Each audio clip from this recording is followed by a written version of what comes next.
Oke, selamat pagi.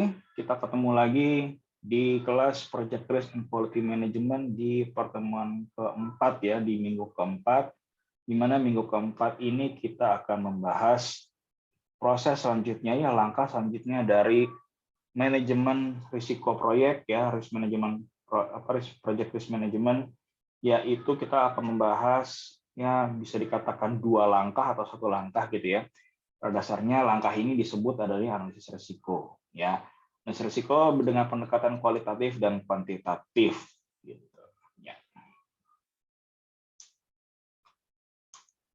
Tujuan pembelajaran dari pertemuan hari ini adalah agar kita ya kalian nanti memahami ITTOs atau input, tools and techniques dan outputs dari proses analisis risiko proyek ya, baik secara kualitatif dan kuantitatif. Kenapa ini saya bedakan gitu ya? Ya karena jelas ya, karena ini supaya kalian nanti mampu membedakan bedanya apa. Ya, apa sih manfaatnya ketika nanti kita menganalisis secara kualitatif, nanti hasilnya seperti apa, lalu kuantitatif nanti ini manfaatnya apa dan nanti kita pakai di mana. Nah itu kalian harus tahu nanti di situ. Kenapa ya? Karena pada dasarnya walaupun kedua hal ini adalah sama-sama analisis resiko, karena pendekatannya sudah berbeda gitu ya, hasilnya pun akan berbeda dan manfaatnya pun akan berbeda. Lalu nanti kalian bisa mampu menghitung dan menganalisis risiko baik secara kualitatif dan kuantitatif. Ketika kita nanti membahas analisis risiko, ingat ini yang akan terus kita pegang. Ya, elemen-elemen risiko itu terdiri dua hal. Probabilitas, ya. Probabilitas itu adalah sebuah bilangan antara 0 dan 1. Bukan 0, bukan 1, tapi antara itu. Ya. Jadi apa itu? Kalau kita katakan probability adalah P gitu ya. Berarti angka apa itu, Pak? Ya pecahan gitu ya. Saya bukan anak matematik ya. Jadi saya katakan itu angka pecahan gitu ya. Mulai dari 0,0000 sekian gitu kan hingga 0,9999999 gitu, dan seterusnya. Yang penting bukan 1, bukan 0, tapi di antara dua itu. Ya, yang mengakibatkan apa ya? Artinya ini adalah peluang gitu. Ya, peluang dikalikan dengan impact atau dampaknya. Ya, itulah yang namanya risiko. Nah, jadi namanya risiko itu sebenarnya bisa dikuantifikasikan. Ya, bisa kita ukur. Ya, bisa kita ukur besarannya. Baik tadi tuh secara kualitatif deskriptif, ya apa itu kualitatif deskriptif Pak? Nanti akan kita sampai ke situ. Ataupun secara kuantitatif, ya itu nanti kita jelaskan juga di situ. Oke, nah gimana Pak kalau misalnya probability-nya itu 1 atau 0 gitu atau 0? Ya kalau probability-nya sudah 1, ya itu namanya sudah bukan menjadi resiko lagi, tapi menjadi sebuah kejadian. Ya, uncertainty ya ketidakpastian ketika sudah memiliki probability-nya 1 ya atau 0 ya itu sudah menjadi hal yang pasti, certain gitu. Kalau probability-nya 1 ya certainly it happened gitu. Sudah barang pasti itu terjadi. Kalau probability-nya 0 ya sudah pasti tidak terjadi. Sudah pasti tidak terjadi. Ya, jadi itu bedanya. Ya, paham ya? Nah, jadi kalau misalnya probability 0, ya 0 dikali angka berapapun, dikali impact berapapun, ya akan 0, ya, karena tidak terjadi apa-apa. Gitu, ya. Ketika sudah terjadi, ya impact-nya dan risikonya akan nilainya sama, ya, karena sudah terjadi, karena sudah menjadi masalah di situ. Oke? Nah, jadi ini yang akan kita pegang terus, ya, sampai nanti kita berhasil menganalisis risiko. Oke? Ini akan kita pegang terus di situ. Karena ini adalah pemahaman dasar dari manajemen risiko. Nah, ingat kembali ya ilustrasi ini gitu ya, apa itu risiko yang high probability low impact, apa itu low probability low impact dan seterusnya gitu ya. Nah, karena ini lagi-lagi ya kalau misalnya kita melihat kacamatanya, kalau kita melihat dari si anak ini gitu ya, ya pada dasarnya ya dia melakukan analisis risiko. Dia akan menganalisis kubangannya, kubangan risiko itu. Ya, dia akan melihat, ya ketika dia melihat, dia melakukan proses yang namanya apa? Identify. identifikasi ya. Ketika melihat ada kubangan itu, dia melihat ada identifikasi, dia mengidentifikasi risiko itu. Ya, ketika dia sudah melihat, lalu dia nimbang-nimbang, memperkirakan besarnya seberapa. Berapa besarnya ini kubangan ini? Berapa dalam, berapa lebar? Ya kan? Lalu dia menimbang ke dirinya sendiri, apakah saya mampu melewati kubangan ini dengan aman, dengan cara yang saya bisa. Ya, nah itu dia melakukan rencana merespon risikonya seperti apa. Ya, seperti itu. Dan akhirnya ketika dia merespon risiko itu, baik itu dengan cara melangkahinya atau dengan mundur atau apa, itu adalah implementasi respon risikonya di situ. Oke. Jadi ketika menganalisis risiko, ketika menjalankan proses manajemen risiko keseluruhannya dari planning, lalu habis planning apa? Identifikasi, analisis, rencana respon risiko, implementasi respon risiko, hingga pengendalian risiko. Pikirkan, bayangkan kalian itu kayak anak ini. Bayangkan kalian ini seorang anak yang punya kekuatan dan kelemahan yang beda-beda melihat kubangan ini. How you perceive, ya, bagaimana kalian melihat dan menilai risiko-risiko ini, ya sebenarnya tidak ada cara yang benar atau salah, ya, karena ingat sekali lagi, yang namanya perencanaan manajemen risiko itu sangat bergantung dari konteksnya, ya, sangat kontekstual, ya, baik konteksnya itu externally, gitu kan, yang berlaku secara eksternal maupun yang internal. Itu maksudnya apa? Ya, kekuatan si organisasinya yang dilihat dari dokumen yang namanya Enterprise Environmental Factors dan Organizational Process Assetnya. Lihat dari situ. Ya. Sebuah kontraktor BUMN karya gitu kan, ketika mengerjakan proyek-proyek infrastruktur nasional, ya mereka akan mampu aja, mereka akan siap menghadapi resiko-resiko yang akan datang gitu, resiko besar gitu istilahnya. Beda sama kontraktor swasta.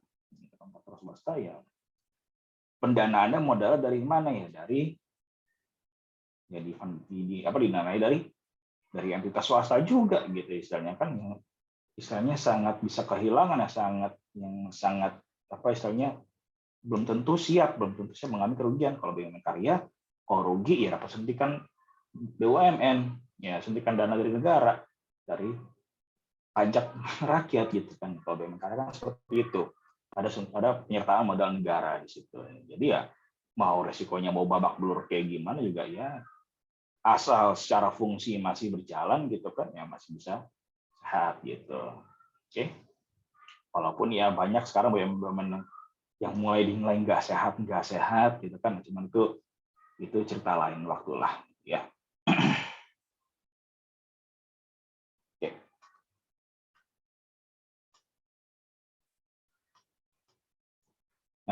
Oke. Nah jadi kalau kalian ingat lagi gitu ya, risk register, ya, ingat kembali di risk register yang sudah jelaskan minggu lalu. Jadi ketika sudah sampai di kolom apa tuh kemarin tuh ya, identifikasi risiko. Nah ini ada geser ya, istilahnya digeser untuk masuk ke analisisnya, gitu ya. Gimana kalau kita lihat lagi di sini ya, kita lihat lagi di sini. Ketika mau analisis risiko, di sini lagi-lagi saya bicara ada 3 elemen di sini: probabilitas, dampak atau konsekuensi, dan nilai risikonya. Ya, jadi tapi ini analisis hanya satu, mana yang kualitatif, mana yang kuantitatif. Nah, pada dasarnya sebenarnya dua-duanya itu lagi-lagi rumusnya sama. Probabilitas dikali dampak sama dengan besaran risikonya berapa. Cuma nanti kualitatif dan kuantitatif, apa itu probabilitasnya, apa itu dampaknya, dan bagaimana nanti interpretasinya di besaran nilai risikonya. Nah, itu yang akan berbeda nanti. Ya. Kalau yang secara kualitatif itu akan lebih deskriptif, kalau kuantitatif itu ada angkanya. Pada akhirnya, ya, besaran risiko tadi itu akan menentukan prioritasnya seperti apa. Ya, sudah barang jelas gitu ya.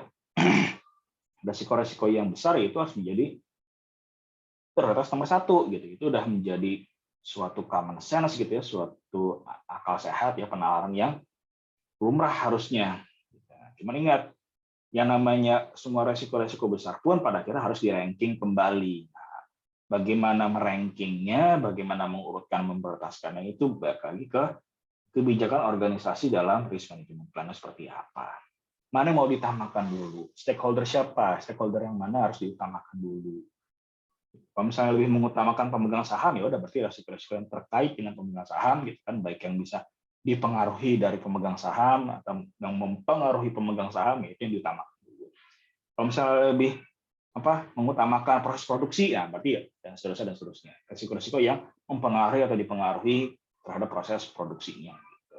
Ya, seperti itu yang namanya prioritas itu. Nah, ini balik lagi ke kebijakan organisasi dan risk management plan. Jadi lagi-lagi kalau kita bicara evaluasi prioritas ini ya akan sangat-sangat kontekstual lagi di situ. Ya, sangat-sangat kontekstual di mana setiap organisasi pasti punya strateginya masing-masing.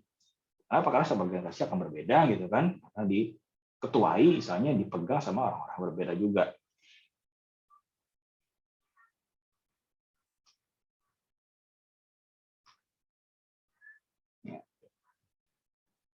Jadi ketika kita menjalankan analisis risiko secara kualitatif ya, ini yang kita pakai gitu ya. Lagi-lagi kita bicara risk management plan yang sudah kita bahas panjang lebar 2 minggu yang lalu dan minggu lalu pun sudah kita bahas sedikit gitu ya. Nah, nanti ini sebenarnya akan berguna apa ketika nanti menentukan bagaimana bagaimana sebuah organisasi itu mendeskripsikan apa itu risiko apa itu dampak yang tidak signifikan, apa itu dampak yang sedang-sedang aja, apa itu dampak yang dikatakan katastrofik atau major itu seperti apa. Nah, itu ada di risk management plan. Nah, itu maksudnya apa nanti akan saya jelaskan di 1 atau 2 slide yang akan datang. Risk register sudah kita bahas minggu lalu dan stakeholder register sudah kita bahas minggu lalu ya. Ini EHP juga sering saya bahas itu ya. Jadi silakan ingat-ingat kembali apa itu stakeholder register, IHP, dan risk register itu seperti apa. Ya, karena pada dasarnya, pada intinya, semua proses manajemen risiko, apalagi kalau berbasis PMBOK gitu ya, itu akan melihat proses sebelumnya. Proses-proses sebelumnya itu pasti akan kepakai di proses saat ini. Nah, proses saat ini akan dipakai untuk proses yang berikutnya lagi. Jadi, kalau proses-proses sebelumnya itu ada input yang salah, ada masukan yang salah, atau ada proses yang ngaco, ke belakangnya insya Allah akan ngaco. Gitu ya. Kalau nggak ngaco, itu kuasa Tuhan. Di mana semuanya nanti akan diproses dalam analisis secara kualitatif, dan di mana nanti ini akan mengupdate, akan mengubah kembali yang namanya risk register ya, risk registernya akan diupdate, entah itu akan diubah, ada yang diubah, misalnya mungkin diubah penanggung jawabnya, ratingnya diubah, dan intinya akan dianalisis. Jadi namanya perubahan-perubahan update ini ya akan terjadi setelah proses analisis gitu. Ya, risk report itu artinya apa ya? Kalau misalnya ada risiko-risiko yang sudah terjadi, sudah menjadi masalah, atau risiko-risiko yang sudah diselesaikan, sudah ditutup gitu, yang sudah diterapkan rencana respon risikonya, itu ada masuk ke dalam laporan risiko. Nah, lalu update asumsi yang digunakan, issue log ya ini ya, terutama kalau misalnya risiko-risikonya sudah menjadi masalah, sudah terjadi ya diupdate lah di situ. Dan ketika sudah menjadi masalah, dibuatlah menjadi lesson learn. Jadi pembelajaran, menjadi hikmah kalau kata orang gitu ya. Kalau kata orang-orang bijak itu menjadi hikmah. Aduh, proyek saya rugi 2 miliar, ya jadikan saja hikmah. Enak bener yang ngomongnya, jadi hikmah gitu ya, hilang 2 miliar gitu ya. Itu menjadi hikmahnya di situ ya. Pada dasarnya benar juga gitu ya. Tinggal yang apa menjadi pelajarannya gitu, tidak sekedar menjadi hikmah ya, apa menjadi penyebab itu bisa terjadi. Nah, itu yang harus didokumentasikan, dicatat sehingga tidak terjadi di mereka yang akan datang. Nah, oke. Jadi kalau kita bicara resiko kualitatif ya, analisis resiko secara kualitatif, ada 2 hal ya. Ingat lagi elemen-elemen resiko itu ada 2. Ada probabilitas atau likelihood di sini ya, likelihood, probability, chance atau apapun itu namanya gitu ya. Dan lalu ada konsekuensinya, gitu. Ada konsekuensi atau dampaknya. Nah, jadi kalau misalnya kita lihat di sini ya, di analisis risiko secara kualitatif, deskripsi dari peluangnya itu sangat deskriptif. Gitu. Dalam artian apa?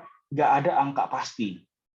kalaupun ada angka, nah, kita di sini ya, kita lihat di sini, berupa kisaran, berupa range, kan? Katastrofik, ya udah pokoknya lebih besar dari 10 triliun itu udah katastrofik lah. Kalau misalnya major gitu ya, major ada extensive injuries, yang namanya injuries yang extensive itu apa?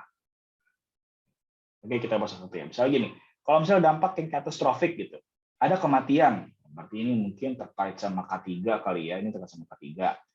Ada dampak lingkungan yang meluas secara regional dan tidak terkendali, oh lagi bicara resiko K3 gitu. Proyek sampai dihentikan, nah oke. Proyek dihentikan ini kan dampaknya penyebabnya banyak gitu kan, tapi intinya yang namanya dampak yang dikatakan katastrofik itu apapun yang nanti menyebabkan proyek itu sampai berhenti gitu. Nah, namanya berhenti itu, nah ini juga harus diperjelas lagi sebenarnya di sini. Ini saya ambil contohnya dari dokumen kontrak sebuah proyek ya, gitu ya, dokumen kontrak sebuah proyek. Ya, jelas ini proyek internasional gitu ya, karena pakai bahasa Inggris gitu kan di sini. Nah, yang namanya project halted itu apakah berhenti sama sekali, ada terminasi gitu kan, ada penutupan secara ad hoc gitu kan, penutupan yang secara mendadak, itu bisa dikatakan katastrofik. Huge financial loss gitu kan, lebih dari 10 triliun. Nah, kita lihat di sini semuanya itu tadi sifat-sifat itu deskriptif dan tidak ada angka yang saklek pasti. Tidak ada angka yang terkuantifikasi gitu. Nah, nanti kalau misalnya kita bicara kuantitatif gitu ya, nanti itu akan kita bahas lagi di situ. Ya, lalu major, moderate, dan minor insignificant itu juga kurang lebih sama seperti itu ya. Jadi yang namanya dampaknya itu sifatnya lagi-lagi hanya penjabaran kalimat-kalimat deskriptif saja. Itu kalau bicara analisis kualitatif. Gitu. Nah, lalu bagaimana dengan likelihood-nya? Nah, lagi likelihood ini ya sama. Deskripsi kemungkinannya, deskripsi probabilitasnya, ya lagi-lagi dalam bentuk, bukan dalam bentuk angka saklek ya, peluangnya 50% atau 60%, nggak ada seperti itu. Cuma terjadi seperti kayak begini. Ya, rare, ya satu kali dalam 100 tahun. Ini jarang sekali, berarti apa? Ya contohnya corona misalnya, kan rare gitu kan. Terakhir wabah yang segini hebohnya itu sampai kapan sih? Oh, 1920 ya, 1920 itu flu Spanyol gitu ya. Benar itu. Jadi kan bisa dikatakan wabah coronavirus itu rare, sangat jarang kan. Karena terakhir kali ada wabah seperti ini ya flu Spanyol tahun 1920 kalau nggak salah. Flu Spanyol atau flu apa gitu, pokoknya di Eropa gitu tahun 1920. Yang menyebar dari tentara-tentara Perang Dunia Pertama. Lalu unlikely gitu kan 1 dalam 10 tahun. Nah ini kalau kita perhatikan lagi di sini, deskripsi dari kemungkinan itu sangat deskriptif. Tidak ada angka yang pasti di situ. Pak, jadi susah dong Pak nanti menganalisisnya. Nah itu akan kita bahas di di selanjutnya ya. Itu akan kita bahas. Misalnya plus minusnya akan kita bahas di situ. Oke, nah Pak, angkanya dari mana sih Pak sebenarnya gitu kan? Nah, jadi yang namanya kriteria ini bisa satu, ditentukan pada proses manajemen risiko. Nah, jadi ketika menentukan ini, ketika nanti misalnya nih kontraktor kalian, gitu kan, tim proyek kalian itu ketika mau membuat rencana manajemen risiko, ya kalian bikin yang ini, bikin yang kayak gini ya. Ketika membuat rating ini ya ini kan 1 sampai 5 ya, 1, 2, 3, 4, 5 ya, 5 ini ada 5 gitu kan. Nah ini juga harus melihat kembali kekuatan organisasi kalian. Makanya itu ingat lagi kemarin risk management plan, butuh masukan dari siapa aja sih?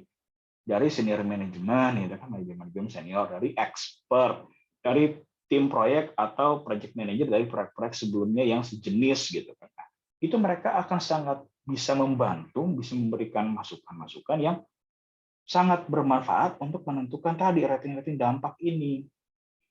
Memang susah ya, memang susah untuk membuat ini secara mandiri, itu emang sulit sekali gitu ya, wajar gitu ya. Maka dari itu kan yang PMBOK pun juga menyarankan, ayo panggil expert lah, panggil expert untuk bisa menjelaskan ini, gitu. Untuk bisa menyusun ini. Nah, tapi bisa juga, kadang juga ditentukan oleh owner gitu. Nah, jadi ada beberapa owner gitu ya, kayak contohnya yang owner contoh yang saya pakai di sini gitu ya. Ownernya itu sudah mensyaratkan, oke, jadi kalian kalau bikin rencana manajemen risiko tuh kayak gini ya, dampaknya pokoknya seperti ini, dampak dan peluangnya itu deskripsi seperti ini gitu. Which in my opinion, nah ini pendapat pribadi saya aja ya gitu. Jadi jangan terlalu dianggap ini suatu kebenaran yang hakiki gitu ya, enggak juga. Menurut saya pribadi, kalau misalnya ditentukan oleh owner, ya nggak kontekstual lagi jadinya bagi si kontraktor gitu. Apa yang bagi si owner misalnya nih, misalnya apa yang buat si owner itu moderat misalnya gitu ya, moderat itu apa sih? Financial loss 100 million, antara 100 miliar sampai ini billion atau triliun ini ya. Ini kayak miliar maksudnya ya. Antara 100 miliar sampai 1 triliun misalnya kayak begitu ya. Bagi si owner itu mungkin moderat-moderat biasa aja. Tapi kalau kontraktor mengikuti deskriptif yang ini, ketika misalnya nanti mereka di satu pekerjaan ada kerugian yang bisa sampai 150 miliar misalnya kayak begitu ya. Padahal mereka kekuatan modal itu nggak gede-gede amat gitu, itu buat mereka itu sudah menjadi, harusnya ya, menurut persepsi mereka itu sudah katastrofik gitu. Misalnya sudah sangat besar, mereka sudah nggak mampu di situ. Ya, kenapa ya? Karena ya bagi lagi-lagi kontekstual bagi si siapa namanya, bagi si owner 100 miliar sampai 1 triliun itu moderat buat mereka. Biasa aja karena mereka modalnya sudah lebih besar, sudah jauh lebih besar. Ya dalam artian mereka bisa dari awal tuh mereka sudah bisa menyewa beberapa kontraktor gitu kan, sudah bisa menyewa beberapa kontraktor untuk beberapa paket-paket pekerjaan, itu kan berarti mereka sudah punya kemampuan modal yang kekuatan modal yang luar biasa dong. Makanya 100 miliar sampai 1 triliun itu buat mereka itu biasa aja gitu. Tapi buat kontraktor-kontraktor yang disewa under this contract, bisa jadi mereka merasa ini nggak moderat Pak. Buat kami mah ini berat. Nah itu kalau menurut pendapat pribadi saya, kalau deskripsi resiko ini itu dijelaskan secara ditentukan oleh owner gitu. Ya, nanti akan menimbulkan kebingungan lagi di situ. Ya, nanti bisa jadi malah apa namanya, kalau perlu dibuat yang namanya analisis resiko atau rencana manajemen resiko yang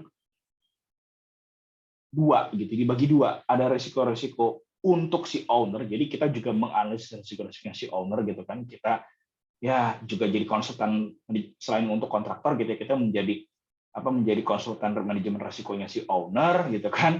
Tapi kita juga menjadi ahlinya manajemen resiko untuk tim kita sendiri. Yang gitu.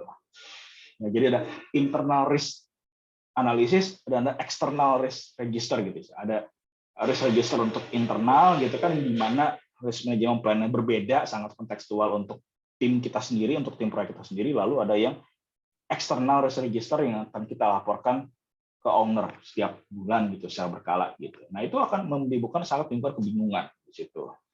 Oke, itu menurut pendapat pribadi saya akan menjadi kebingungan di situ. Apalagi kalau misalnya nanti tahu-tahu ada yang terlibat lagi, kayak misalnya dari biasanya nih ya, kalau misalnya kita bicara manajemen risiko gitu ya, di tim kontraktor itu ada di tim proyek itu dari head office-nya, dari kantor pusat si kontraktor itu punya ahli manajemen risikonya sendiri yang secara yang beda lagi gitu loh, secara secara konteksnya. Ini tantangan buat kalian nih ya. Setiap kali saya ngomong konteks gitu ya, kontekstual atau konteks, kalian hitung nih berapa kali kalian bikin kayak semacam catatannya berapa kali nih. Pak Bintang ngomong konteks 1 gitu. Nanti siapa yang paling banyak gitu. Itu biar kalian nggak ngantuk aja. Oke, nah balik lagi ke topik gitu ya. Dari head office itu biasanya juga punya tim manajemen risiko. Nah, tapi mereka biasanya manajemen risikonya itu bukan manajemen risiko proyek, tapi manajemen risiko enterprise risk management. Walaupun memang mereka paham juga, dan walaupun memang apa namanya tuh, walaupun memang juga apa namanya, secara prinsip resiko itu lagi-lagi bicara dampak kali peluang, itu ilmu dasarnya banget gitu ya. Nah, tapi kalau kita diteliti lagi, dirincikan lagi, namanya peluang dan dampak ya dari sebuah resiko itu akan berbeda-beda gitu. Berbeda-beda plus tergantung kacamatanya yang merasakan resikonya, yang melihat resikonya itu. Gitu loh. Oke, nah maka dari itu menurut saya sih, kalau menurut saya pribadi gitu ya, yang namanya deskripsi ini lebih baik diserahkan nggak saja ke kontraktor gitu ya. Kontraktor harus bikin ini gitu loh, harus bikin ini sendiri.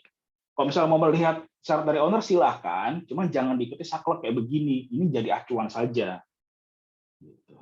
Boleh, nggak apa-apa gitu. Nah lalu apa yang dilakukan dengan apa yang dilakukan selanjutnya dengan dua data ini ya, dibuatlah yang namanya, nah ini ya, inilah yang namanya matriks ya, matriks resiko ya, di mana matriks ini sudah bicara ada perkalian ya antara resiko antara dampak insignificant, minor, moderate, major hingga catastrophic dengan probability-nya di sini. Nah, ini perkaliannya nih. Maksud perkalian gimana sih perkalian secara kualitatif? Resiko yang insignificant dikalikan dengan peluang yang sangat sering terjadi, yang hampir pasti terjadi, itu adalah resiko-resiko medium. Nah, itu cara bacanya seperti itu. Ya, resiko-resiko yang minor ketika dikalikan sudah peluang yang sering terjadi, cukup sangat besar terjadi, itu adalah resiko-resiko yang high atau masuk ke moderate gitu, atau masuk kalau misalnya major, nah, very high dan seterusnya. Ya, insignificant dipasangkan yang insignificant dikali dengan resiko-resiko yang rare, itu low lah jelas di situ ya.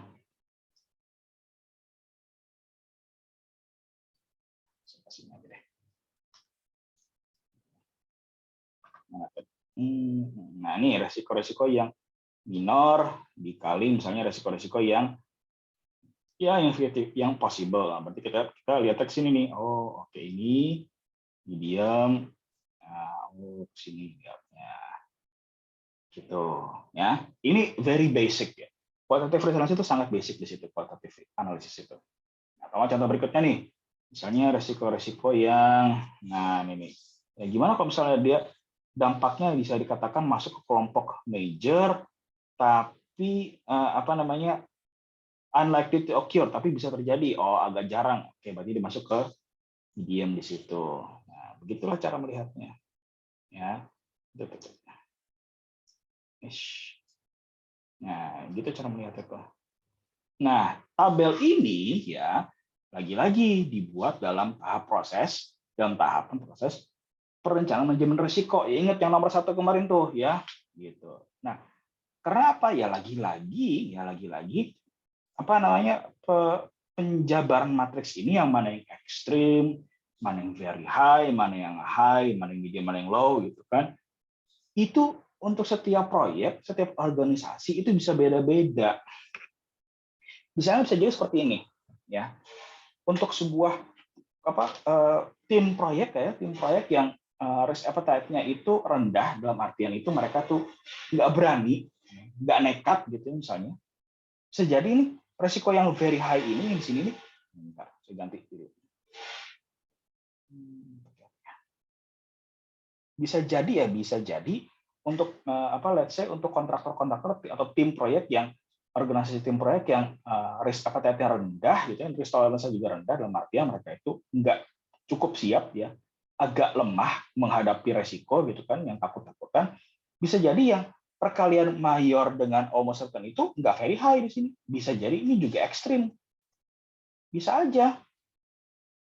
Gitu. Ya, jadi mereka sudah ada dua kelompok yang resikonya ekstrim.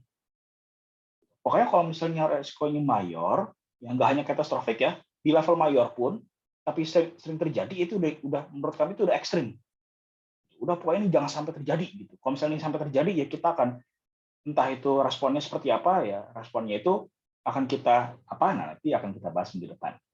Intinya responnya bagaimana merespon yang ekstrim, medium, high, low itu nanti akan kita bahas di minggu depan, gitu ya. Cara merespon resikonya seperti apa. Nah, tapi itu lagi-lagi kalau misalnya nih ya bisa jadi ada tim organisasi yang udah tahu ekstrim, tapi mereka masih jurus tandur gitu, maju terus pantang mundur gitu. Ya udah hajar lah gitu. Nah, ada juga yang begitu. Bisa jadi karena walaupun risk appetite-nya rendah, tapi risk tolerance-nya dia tinggi. Gitu. Misalnya ya udah Rambo aja lah gitu kan, ala Rambo maju aja berdarah-darah gitu. Walaupun resikonya ekstrim. Ada juga seperti itu. Ya. Jadi nggak ada rumus yang saklek gitu, nggak ada ketentuan yang saklek. Kalau ini pembagian low, medium, high, ekstrimnya ini, low, medium, high, ekstrim. Yang satu lagi apa ya?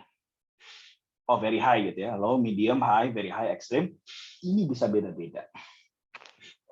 Nah, karena apa? Tergantung tadi SWOT analisisnya. Gitu. SWOT analisis, EFOPA-nya setiap organisasi pasti akan beda-beda.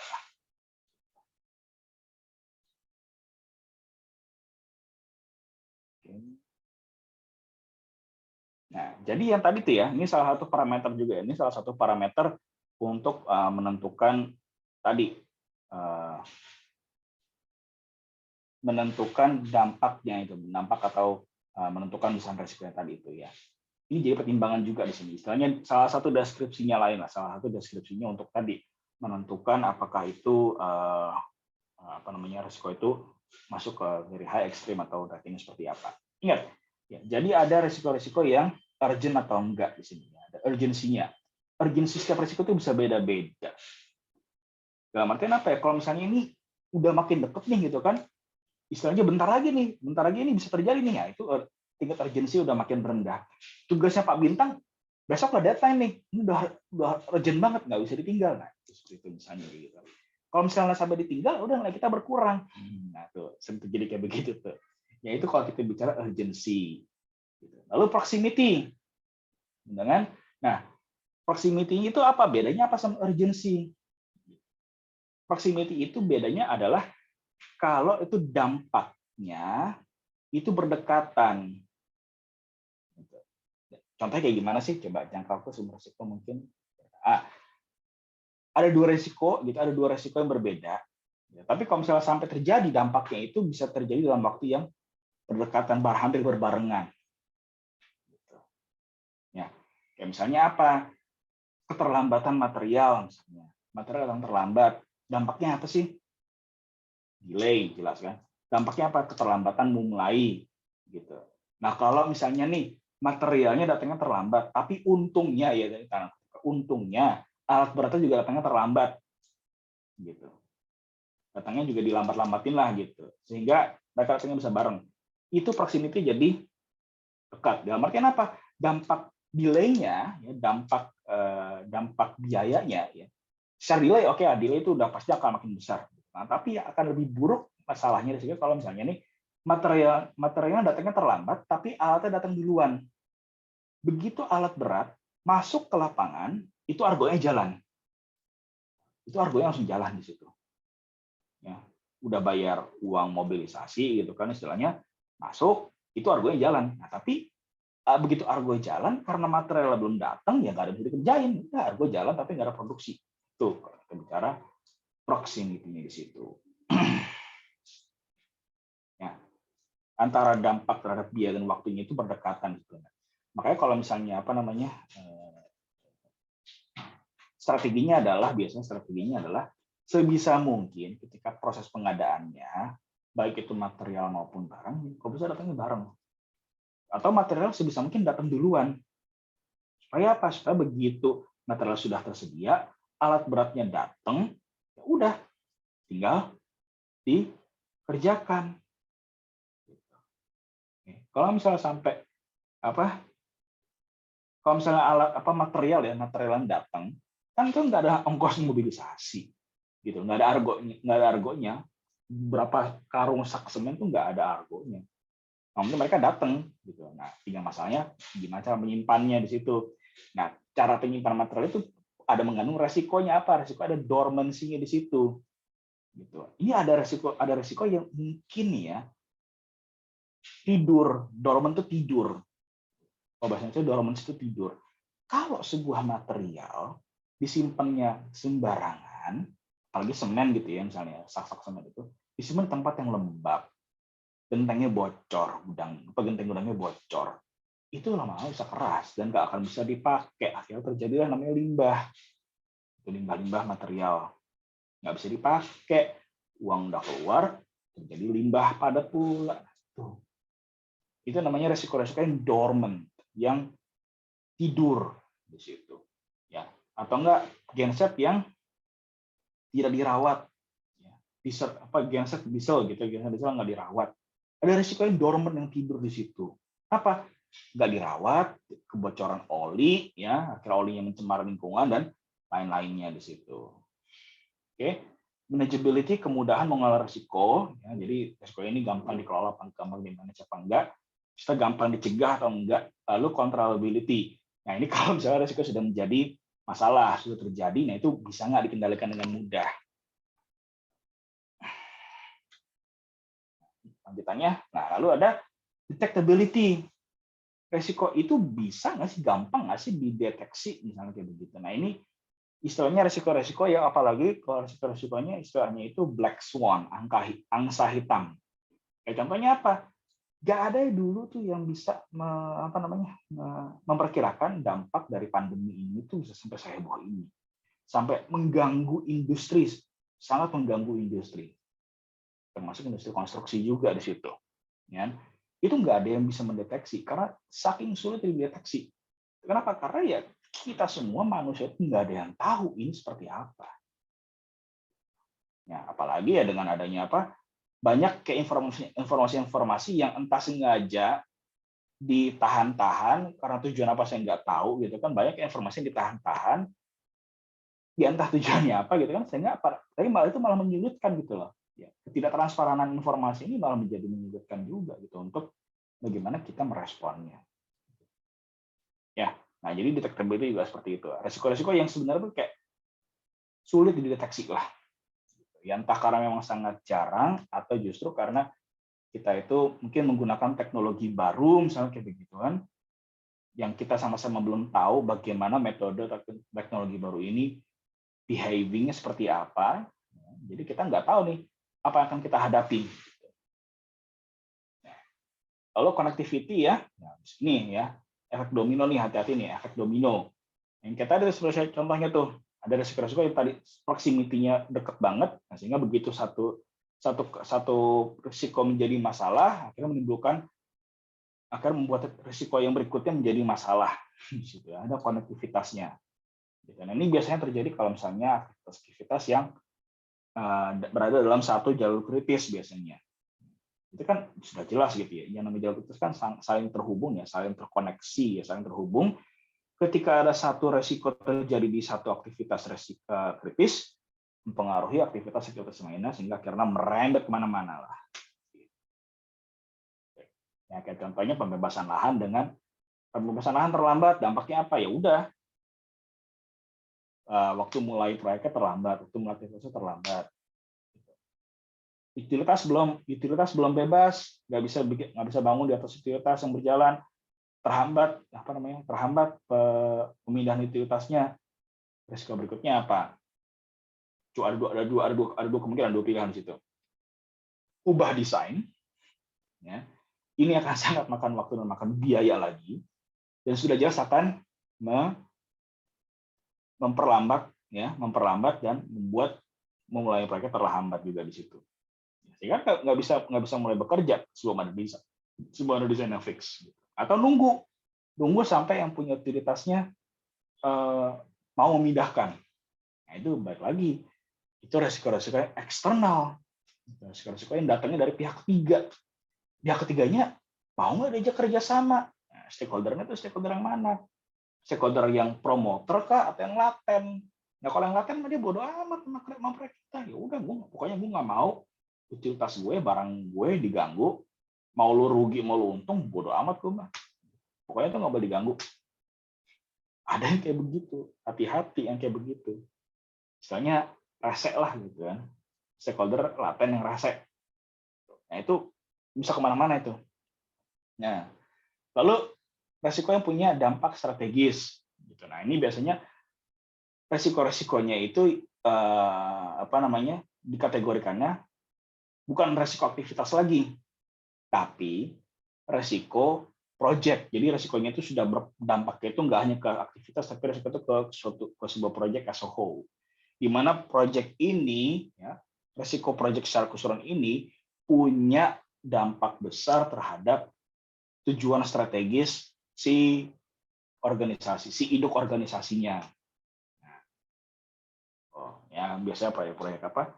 Proyek-proyek yang infrastruktur gitu. Enggak, sebenarnya nggak hanya proyek infrastruktur sih, proyek-proyek yang swasta pun juga pasti ya namanya sebuah organisasi punya sebuah rencana strategis, punya rencana strategis untuk kemajuan si organisasinya, untuk perkembangan si organisasinya. Gitu. Ya, lalu ada propinquity gitu ya, ini hubungan kedekatan atau hubungan keakraban sebuah risiko atau secara subjektif gitu. Nah, bedanya apa? Propinquity itu adalah ya kayak tadi, resiko-resikonya itu yang hubungannya ke stakeholder itu sangat subjektif. Ya istilahnya ini yang paling sulit untuk diukur gitu ya, paling sulit untuk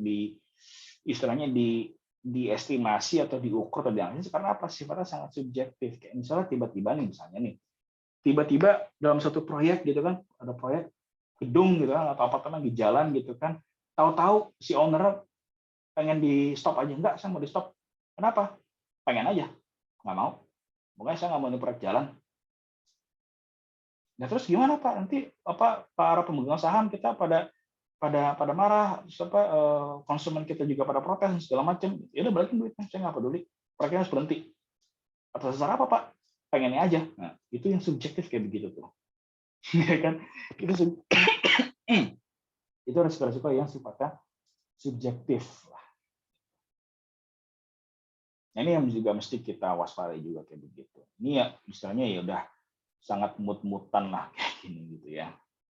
Proyek infrastruktur terhambat gitu kan gara-gara apa ya? Gara-gara misalnya faktor-faktor politik gitu kan, iklim politik itu saya bilang iklim politik dan segala macam itu juga bisa menjadi contoh dari propinquity ini. Oke. Masuk ke quantitative risk analysis ya. Nah, kita di sini. Kita lihat inputnya di sini ya. Inputnya di sini. Nih, kalau kita bicara PM plan ya, ada risk management plan, scope, schedule, cost baseline gitu kan. Nah, ini kita di sini ya. Memberikan batasan lingkup, ya, data durasi dan cost baseline. Perhatikan di sini baik-baik ya. Perhatikan di sini karakteristik dari inputnya. Gitu ya, batasan lingkup, schedule, ya, data durasi, harga satuan pendapatan pekerjaan. Lalu ada input yang kedua, apa? Data format, template, rumus, basis data harga material. Untuk durasi ada data kondisi lapangan, faktor metode konstruksi. Kelihatan nggak bedanya apa dengan yang sebelum yang kualitatif? Kelihatan nggak sih? Dari karakteristik data inputnya apa? Kalian bisa tahu nggak? Kalian bisa jawab? Karakteristiknya gimana sih? Karakteristik dari data yang dipakai untuk analisis kuantitatif ini? Ada yang bisa jawab? Ini saya baru nyadar nih, kalau misalnya nanti kelihatan di YouTube gitu ya, ini muka saya menghalangi judulnya ini, nanti kelihatan lucu deh. Ya kelihatan nggak apa karakteristiknya? Coba kita ulang lagi ya, kita ulang lagi di sini. Nih, ya, sorry. Nih, kita lagi di sini. Ini datanya untuk yang kualitatif analisis ya, management plan, data register, cycle register gitu kan. Lalu kita lihat yang nih, ya, inputnya ya data yang dipakai untuk analisis secara kuantitatif itu data-data kuantitatif pula, gitu ya. Ada angkanya, gitu. Data durasi ada data durasinya. Aktivitas A 20 hari, aktivitas C 25 hari, aktivitas B 15 hari, gitu. Aktivitas D 10 hari, predecessornya ABC. Nah, ada datanya, ada angkanya, ada kuantitasnya yang bisa dipakai di situ. Kalau kita bicara schedule, lalu ada acuan biaya cost baseline, data harga satuan. Oh, untuk pengecoran 1 juta per meter kubik, fabrikasi tulangan dan pemasangan 200.000 per kilogram misalnya. Itu ada angka datanya di situ. Yang kemudian diperkuat dengan adanya, nah, formatnya, rumusnya itu pakai apa? Kalian bisa dapat angka harga satuan 1 juta untuk pengecoran beton itu 1 juta per meter kubik itu dapat dari mana? Koefisiennya pakai apa di situ? Ya. Nah, lalu untuk aktivitas A bisa dapat 20 hari, aktivitas B15, aktivitas C 25, aktivitas D 40 hari, berdasar ABC, itu dari mana logikanya? Nah, data-data untuk quantitative analysis itu lebih detail, lebih istilahnya apa ya? Lebih parametrik gitu loh. Kelihatan gitu ini dari mana angka-angkanya gitu. Ya. Sehingga nanti bisa kita pakai untuk diproses secara kuantitatif pula. Gitu. Ya. Kayak contohnya kayak gimana? Misalnya kayak begini. Nah, nanti saya kasih bakalan. Ini salah satu contohnya aja nih, salah satu contohnya untuk analisis secara kualitatif yang namanya ada decision tree analysis.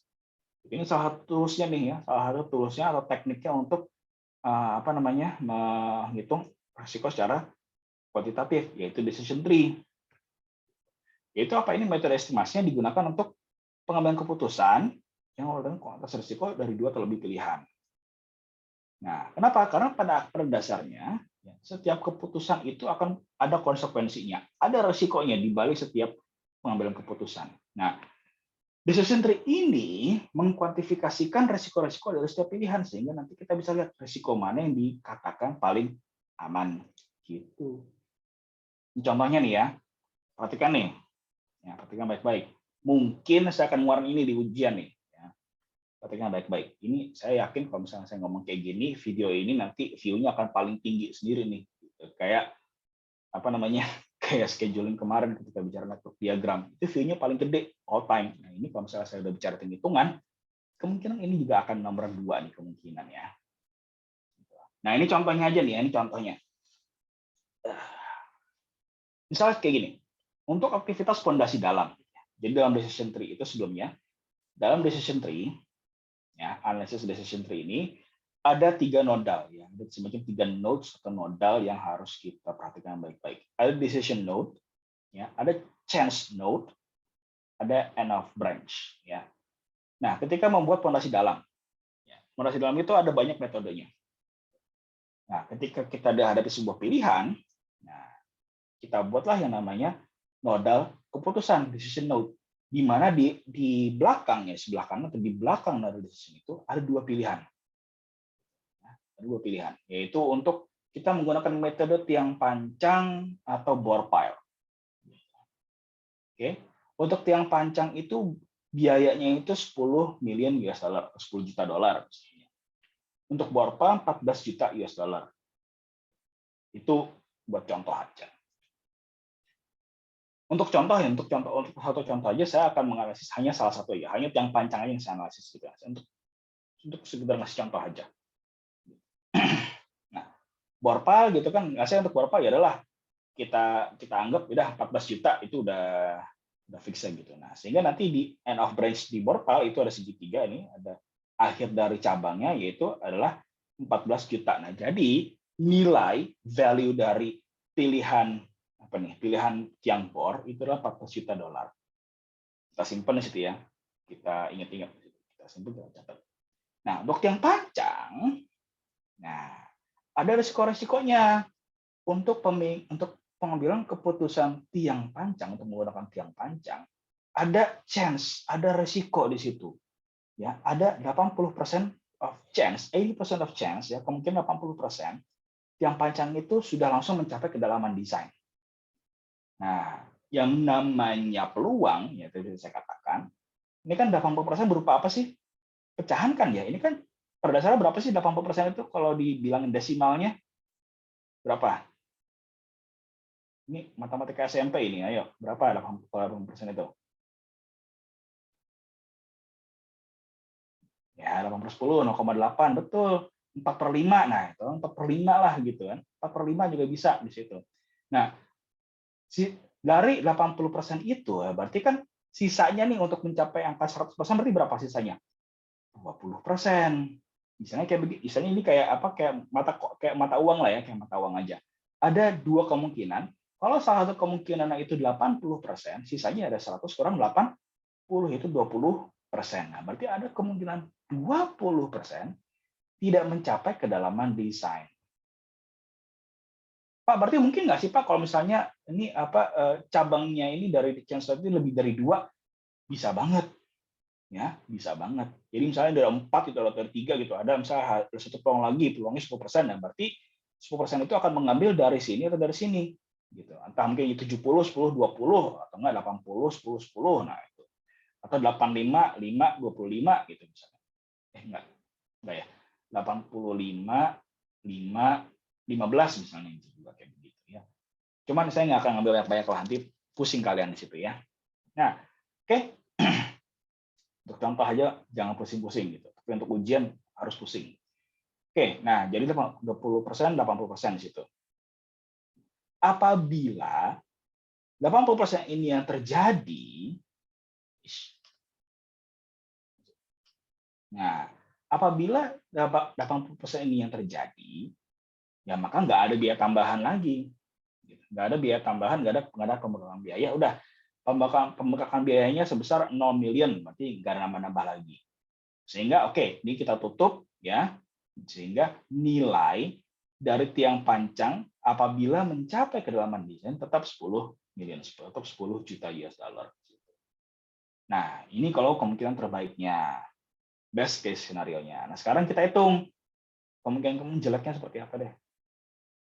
Nah, ketika tidak mencapai kedalaman desain, nah lagi-lagi nih, kita belum tahu gimana cara memperbaikinya. Aduh, perbaikannya bisa nih tergantung hasil investigasinya gitu ya. Bisa jadi kita mesti gali sebagian dan dicor, ya kan? Sedikit tinggal dicor, itu kemungkinan 60% gitu ya. Kalau lihat dari data-data tanah misalnya, data hasil investigasi gitu ya, ceritanya seperti itu.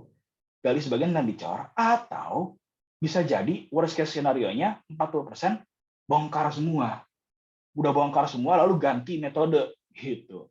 Ya. Kalau misalnya gali sebagian dan dicor, ada pembengkakan biaya sebesar 5 juta dolar. Nah, sehingga ya,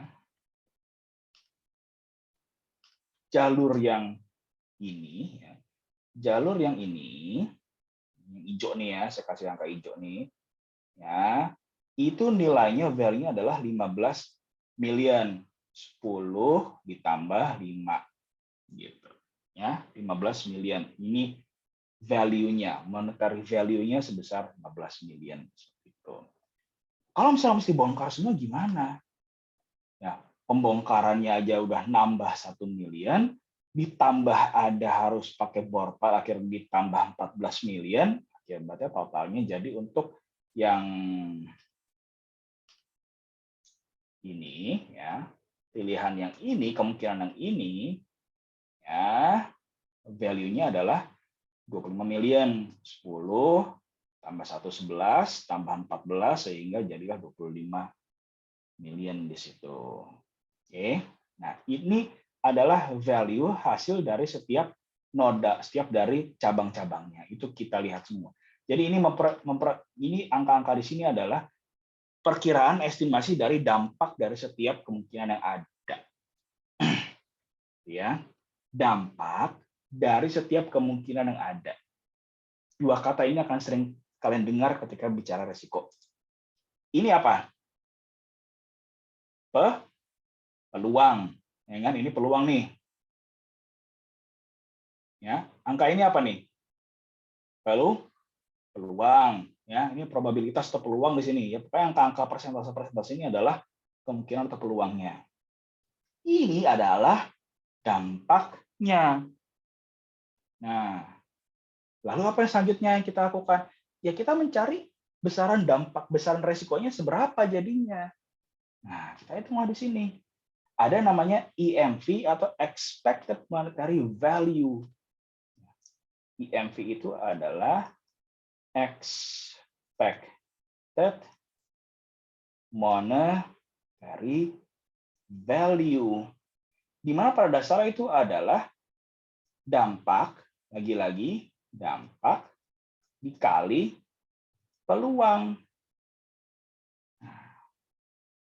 Dampaknya yang mana dampaknya? Yang ini. Peluangnya yang mana? Yang ini. Nah, EMV itu ada di setiap nodal chance. Setiap chance itu dia punya expected monetary value. Kalau misalnya ada 2 nodal chance yang bulat ini, berarti ada 2 kali ngitung expected monetary value. Itu rumusnya lah, gitu. Itu rumusnya aja. Gitu. Kenapa seperti itu, Pak? Ya karena setiap chance itu adalah ya pada dasarnya resiko di situ. Kita mau melihat resikonya seberapa besar. Nah, setiap chance ini, setiap chance node ini ada 2 cabang. Nah, berarti ada 2 kali perhitungan resiko. Resiko itu apa? Dampak dikali peluang. 15 million dikali 60 ditambah 25 million dikali 40 atau 0,4. Berapa tuh totalnya? Sama dengan 19 million. Nah, jadi chance node yang ini punya expected monetary value sebesar 19 million di situ. Ups, salah. Chat. Oke. Sampai sini clear? Nah, tapi setelah di sini ya EMV yang ini lagi-lagi ketemu lagi ada chance node lagi di sini. Saya ganti warna. Apa ya? Warna orange lah, ya. Ada ketemu lagi chance node di sini nih. Nah, angka 19 million ini ya lagi-lagi nih, ini adalah dampak lagi di sini. Ini kita bicara dampak lagi di sini. Akan menjadi dampak. Walaupun ya ini expected gitu ya, walaupun ini dampak yang terekspektasi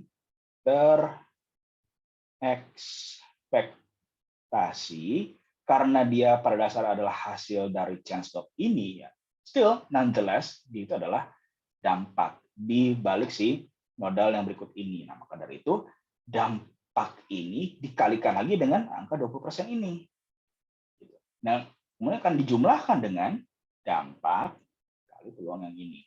Ada itu 10 million di sini ya. Ini 10, ini 10 ya, dikali 0,8 ditambah 19 dari sini ya. Kali 0,2 dari sini. Berapa tuh totalnya? Sama dengan ambil kalkulator sama dengan 11,8 million. Artinya apa? Artinya untuk opsi tiang panjang, ya, untuk untuk mengambil keputusan tiang panjang, nilainya itu enggak 10 million. 10 million itu adalah harganya aja.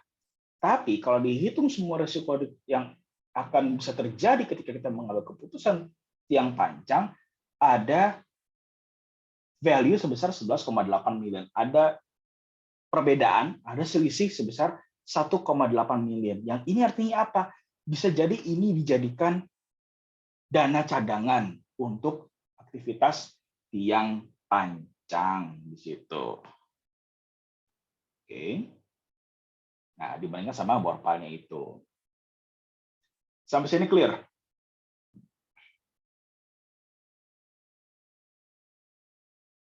Sampai sini cukup pusing? Pusing, Pak. Nah, oke. Ya udah, biar nggak pusing, saya ada obatnya nanti. Ya, saya ada obatnya nanti di slide berikutnya. Tenang. Ya. Kalau ada dampak yang unknown gimana? Pertanyaan bagus. Saya akan jawab di slide nanti berikutnya. Ada jawabannya kayak begitu. Oke. Nah, jadi kita di sini. Tadi kita udah bahas ya. Kita udah bahas yang kualitatif seperti apa, yang kuantitatif seperti apa. Ya, nah jelas nih ya, kalau misalnya di PMBOK itu kan, apalagi PMBOK edisi 6 gitu ya, ada kayak dipecah gitu. Ya, dari step-stepnya manajemen risiko itu ada yang kualitatifnya ada, kuantitatifnya ada. Gitu, ya. Jadi sebenarnya prosesnya kayak gimana sih Pak? Kalau kita bicara keseluruhan gitu ya, dari planning, identification hingga terakhir sampai ke pengendalian itu seperti apa sih Pak sebenarnya? Nah, bisanya in reality ya dalam kebanyakan kasus yang terjadi seperti ini gitu ya. Analisisnya hanya cukup sampai kualitatif lalu merespon. Apakah ini buruk? Nanti kita jawab ya. Apakah ini buruk? Ini nanti akan kita jawab. Idealnya itu ya kayak begini, lengkap. Ada identifikasi resiko, dianalisis secara kualitatif dulu, lalu dikuantifikasikan, lalu direspon. Lalu rencanakanlah responnya seperti apa untuk nanti direspon. Gitu. Ini idealnya, ya. Ideally seperti ini. Tapi apakah kita hidup di dunia yang ideal? Sadly no. Ya. Nih. Tadi pertanyaannya saya jawab mana ya tadi ya? Mau saya jawab mana sih? Dampak yang unknown. Oke. Nah, jadi sebenarnya gimana sih Pak? Bagaimana kita menyikapinya antara kualitatif dan kuantitatif ini? Apakah mereka istilahnya sangat kontradiktori gitu kan, sangat berkontradiksi gitu kan, atau justru kita bisa pakai dua-duanya gitu? Nah, ini kekurangan kelebihannya ini ya, kekurangan kelebihannya. Yang namanya teknik-teknik kualitatif itu relatif lebih gampang, relatif. Sulitnya mungkin ada. Apa sulitnya? Sulitnya ketika kita bagaimana mengklasifikasikannya dan bagaimana kita menggali dan mengajak para pihak-pihak yang memiliki resiko-resiko ini, pemilik resiko ini untuk dalam artian apa ya? Untuk terbuka terhadap resiko yang menjadi tanggung jawab mereka ya. Karena basically ketika membahas resiko gitu ya, membahas resiko ini ya, mau kita kemas bagaimanapun gitu ya untuk kerja sama tim, untuk proses organisasi dan segala macam, pada dasarnya ini sebenarnya kayak agak nunjukin kesalahan gitu loh. Dan orang itu nggak suka kalau kesalahannya, pada dasarnya ya namanya orang itu nggak suka kalau kesalahannya itu agak diungkit-ungkit atau dikritisi. Itu challenge-nya di kualitatif terutama yang akan sering dihadapi. Gitu ya. Tapi tetap relatively lebih mudah. Kenapa? Karena istilahnya sudah ada deskripsi peluang dan dampaknya, sudah ada matriksnya, sudah cukup jelas gitu kan. Tinggal nanti resikonya diprioritaskan, dibuat ranking. That's it. Gitu. Effortnya lebih sedikit kalau dibandingkan dengan yang kuantitatif. Gitu. Ya. Nah, jadi ini catatan pribadi saya aja gitu ya. Jadi namanya analisis kualitatif itu mereka itu perspektifnya ya, pandangan itu lebih luas gitu ya. Ini enaknya ya, dalam tanda kutip enaknya untuk analisis risiko itu secara holistik, secara menyeluruh gitu. Jadi dilihat risiko-risiko aktivitas yang teridentifikasi sekian banyak itu, tapi pengaruhnya itu dilihat secara makro terhadap tujuan proyek secara keseluruhan gitu. Kayak misalnya ada beberapa kategori risiko, kategori A, B, C, D, terus ada risikonya A1, B2, C3, dan seterusnya gitu kan. Ini punya pengaruh yang sama. Kayak misalnya, apa ya? Misalnya contohnya apa gitu ya, yang pernah saya hadapi. Resiko ini deh. Resiko kontraktual, resiko kontraktual pembebasan lahan. Lagi pembebasan lahan. Nah, di beberapa kategori itu judulnya pembebasan lahan.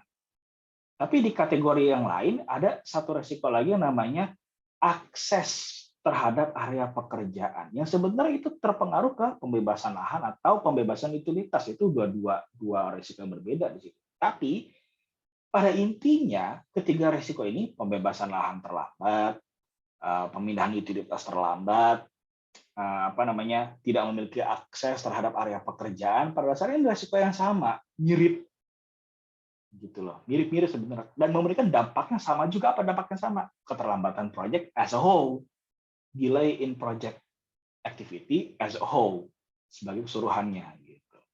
Nah, jadi tadi pandangan itu lebih holistik, lebih makro. Kesimpulannya sama apa ya? Berarti ini ada resiko pihak ketiga, pemilik lahan, stakeholder, pemilik lahan dan pemilik utilitas gitu. Nah, sehingga harusnya itu bisa dicegah, untuk lesson learned bisa dicegah di yang mereka yang akan datang membuat stakeholder management plan.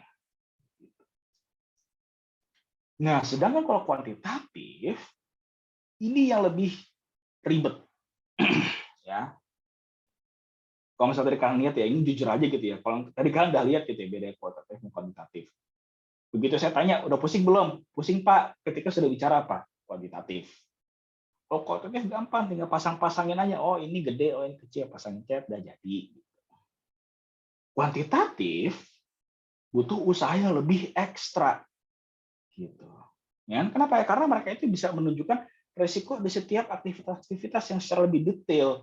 Sehingga nanti ketika kalau kita bicara activity, ya kita bicara activity, sehingga nanti bisa menentukan bisa mengkuantifikasikan, merencanakan rencana cadangan secara lebih akurat. Apa misalnya menentukan durasi cadangan, gitu loh. Ketika misalnya kita sudah buat rencana, misalnya oke ini aktivitas ini 15 hari selesai, tapi itu 15 hari yang kita sudah tentukan di awal itu belum mengakomodir yang namanya resiko-resiko yang mungkin terjadi. Ya udah tambahin apa sehari 2 hari gitu loh. Kok enak bener nambah sehari 2 hari? Dasarnya apa bisa nambah sehari 2 hari? Gitu. Ya udah biasanya juga segitu. Biasanya juga bisa segitu. Kalau nggak ada dasarnya, bisa jadi nih nambah 1 hari 2 hari itu bisa jadi nggak cukup. Gimana kalau resikonya ternyata sangat besar sehingga delay-nya itu nggak nambah 1 hari 2 hari, tapi bisa jadi 3 hari 5 hari. Tadi 15 jadi 25 hari misalnya. Gitu. Sama kayak pandemi lagi pandemi kita salahin lagi nih, jadi contoh kasus lagi. Delay 2 minggu, kenapa 2 minggu? Yaitu karena 2 minggu itu kebijakan pemerintah untuk pembatasan mobilitas dulu. 2 minggu untuk karantina dulu, lockdown misalnya, lockdown yang nggak dipaksa 2 minggu. Udah cuma delay 2 minggu kok tenang. Tahu-tahu jadi apa? Nggak cuma 2 minggu, jadi dua tahun mau diar. Kan nggak mungkin seperti itu. Nah, maka dari itu, metode kuantitatif itu tadi untuk menjawab pertanyaan sebenarnya, cadangannya segitu banyak, mau itu waktu, apalagi nanti bicara biaya gitu ya. Ini biaya ini sering banget nih, yang jadi permainan juga. Oke, kita cadangkan biaya tak terduga 10%. Dari mana lu bisa dapat angka 10%? Dari mana bisa dapat angka 10%? Mahal banget. Nah, misalnya harga tendernya itu ya naik 10%, buat apa? Cuma buat biaya tak terduga. Nah, kalau biaya tak terduga terpakai gitu kan, ya untung lah ya. Tapi kalau terpakai dan misalnya belum cukup juga gitu, misalnya karena tadi analisis resikonya itu nggak benar, ternyata 10% itu nggak cukup, ya boncos juga. Kalau misalnya ternyata berlebihan, nggak 10% gitu misalnya, sisanya misalnya cuma kepake 3%, 7%-nya dipakai kemana? Gimana pertanggungjawabannya? Gimana mempertanggungjawabkan biaya kontingensi yang nggak kepake? Mau buat apa? Buat Alphard. Buat Alphard baru. Ya, buat iPhone baru. Bisa aja ya. Nah, gunanya metode kuantitatif itu tadi untuk menentukan biaya-biaya kontingensinya secara lebih bertanggung jawab di situ. Ya, tapi ini lagi-lagi personal note saya gitu ya. Yang namanya analisis kuantitatif itu butuh data kuantitatif yang banyak, berkualitas, dan terutama di sini yang saya belum tulis di sini ya. Butuh transparansi, butuh keterbukaan. Iya dong, kenapa? Karena pada dasarnya ketika tadi kita menghitung resiko-resiko biaya secara kuantitatif, ingat tadi kita butuh apa? Database, harga satuan, database, koefisien, ya kan?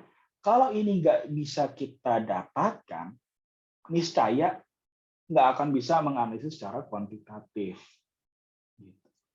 Data produktivitas alat, data kompetensi operator, kondisi alam segala macam itu kalau nggak ada, kita nggak akan bisa melakukan analisis secara kuantitatif. Di situ. ya udah niscaya lah nggak akan bisa melakukan itu semua gitu. Ya kenapa ya? Ya kenapa itu menjadi istilahnya menjadi masalah besar gitu ya? Karena nih ya, frankly speaking, based on my personal experience gitu ya, mungkin di tempat lain bisa berbeda gitu ya, nggak semuanya seperti ini. Ketika tadi ya, bahkan di internal tim gitu ya, di internal tim itu bisa jadi transparansinya itu nggak terbuka, nggak bisa transparan juga antara anggota tim, gitu. Ya, bisa jadi ketika saya tanya, misalnya saya tanya gitu, mau dong lihat contoh perhitungan analisa harga satuannya, atau kan contoh perhitungan koefisiennya gimana, nggak dibuka.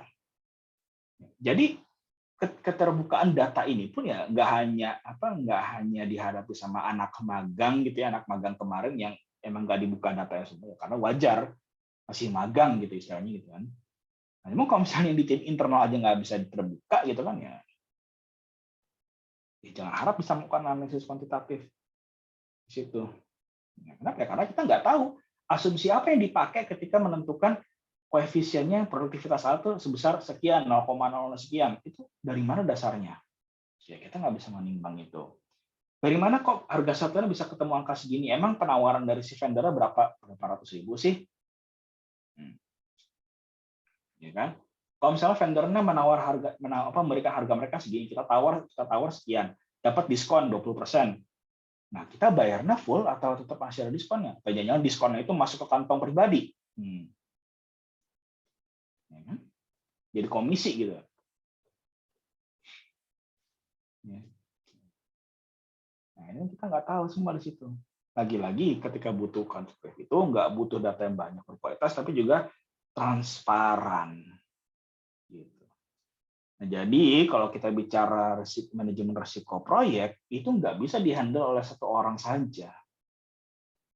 Kadang-kadang butuh tim, gitu. Apalagi kalau makin besar proyeknya, ya kita harus butuh tim untuk tadi melakukan analisis secara menyeluruh.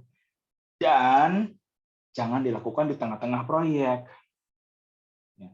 Keputusan untuk sebuah tim organisasi untuk menggunakan kualitatif saja atau kuantitatif nanti ya. Nih, ya, apakah mereka mau seperti ini atau mau nanti pakai seperti ini pun juga harus ditentukan, disepakati di awal. Kalau misalnya hanya mau seperti ini, ya udah berarti nggak usah pusing-pusing, nggak usah siap-siap, nggak perlu siap-siap menyajikan data-data kuantitatif yang lebih detail. That's fine, nggak salah. Cuma siap-siap aja. Siap-siap aja ketika mereka berjalan, gitu ya, ketika mereka berjalan, terjadi resiko yang menjadi masalah, siap-siap aja. Nggak ada biaya cadangan. Biaya cadangannya tidak terkelola, tidak terencana dan tidak terkelola dengan baik. Siap-siap aja. Kenapa ya? Karena nggak ada dasar perhitungan, nggak ada dasar analisis yang cukup kok untuk menentukan berapa biaya cadangannya. Gitu. Siap-siap aja kalah tender. Kenapa ya? Karena pas ketika memberikan harga penawaran, gitu kan, biaya kontingensinya kegedean, gitu. Ketawain sama owner, dia kontingensi 10%, sembarangan, nggak, udah nih buang aja.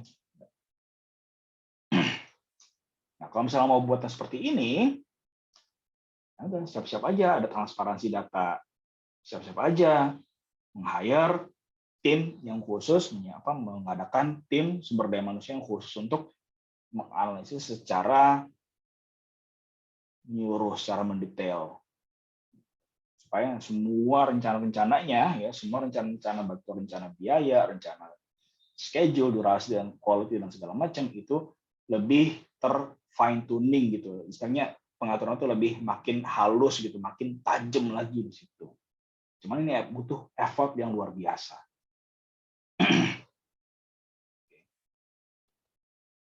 Oke, jadi karena sebenarnya sih pada dasarnya kalau kita bicara manajemen risiko ya, manajemen ketidakpastian dan managing uncertainties, ini nanti kita akan banyak ketemu yang namanya situasi-situasi what if lah. Gimana kalau ini terjadi? Gimana kalau pembebasan lahan ini terlambat? Gimana kalau misalnya nggak terjadi? Nah, itu banyak situasi-situasi yang what if lah, kan? Tapi pada dasarnya ya kita bukan the watcher gitu kan, kita bukan suatu makhluk makhluk yang punya kekuatan luar biasa untuk bisa melihat di masa lalu, masa kini, dan masa yang akan datang dengan sekian banyak kemungkinan, dengan infinite possibilities gitu kan. Atau kita bukan Doctor Strange yang punya Eye of Agamotto yang bisa melihat 1.400.065 kemungkinan gitu. Kita nggak bisa seperti itu juga gitu. Itu hanya ada di science fiction gitu. Ya udah, pada akhirnya mesti gimana? Apalagi kalau misalnya tadi itu pertanyaan Stephen tadi itu, Pak, gimana kalau misalnya dampaknya yang unknown? Ya, kalau misalnya dampaknya unknown gitu ya, kayak istilahnya unknown gitu kan, istilahnya udah. Kita yang penting berusaha mengelola apa yang kita ketahui aja. Kalau misalnya istilahnya nggak diketahui, baik itu besaran dampak atau peluangnya, istilahnya benar-benar kita blindsided gitu kan, kita benar-benar nggak tahu itu akan terjadi. Ya udahlah, gimana lagi? Itu salah satu respon. Salah satu bagaimana kita merespon resiko. Terima aja. Acceptance. Di situ. Itu kalau dampaknya benar-benar kita nggak tahu. Gitu. Nah, ya kenapa ya? Karena kita bukan dua orang ini. Kita bukan The Watcher. Kita bukan Doctor Strange.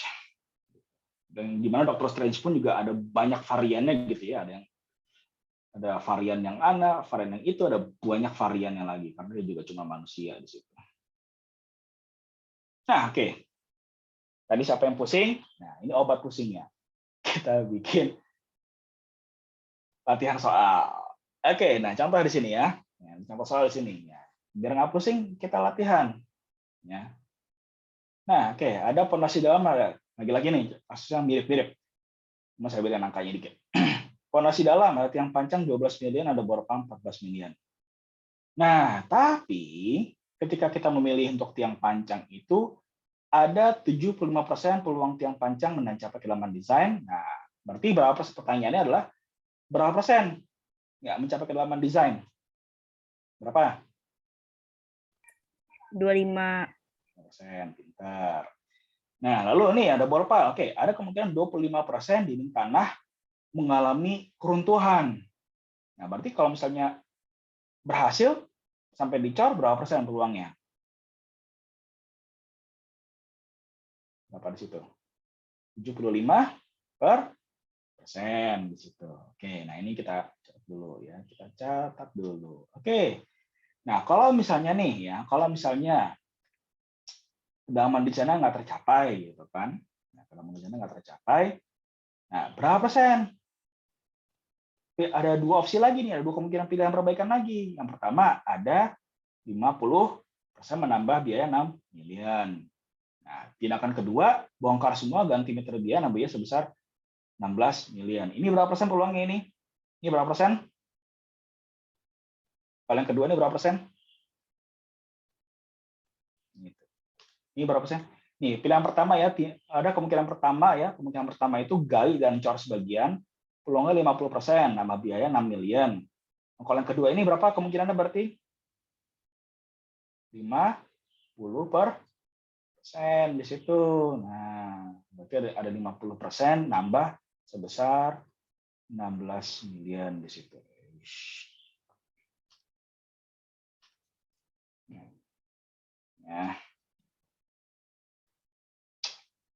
Ya. Ini ada 16 miliar. Ini peluangnya 50%. Oke, lalu yang kedua. Ya, oke. Kalau misalnya mengalami keruntuhan, ya, ada dua kemungkinan lagi di sini nih, ngebor ulang. Berpeluang 30%, tapi ada nama biaya, 5 miliar.